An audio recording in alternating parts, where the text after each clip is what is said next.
देखंतु सांग माने मु आज आम घरे थिबा देसी गाई क्षीरु केते सारा घी बाहर करिछि।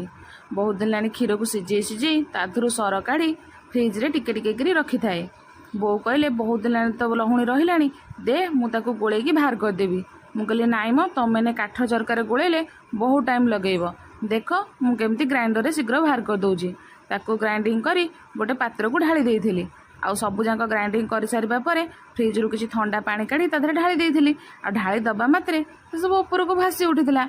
आ ताको गोटे पात्र को मु लहुणी तक काढी देइथिली। आ काढी सारिबा परे ताको गैस चूल्हा उपरे लगे बसई देइथिली। आ जेतेबेले घिओटी मरी आसीथिला सेतरे गोटे भुर्संग पत्र पकई देइथिली।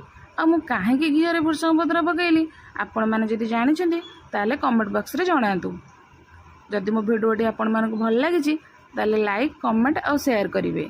जय जगन्नाथ।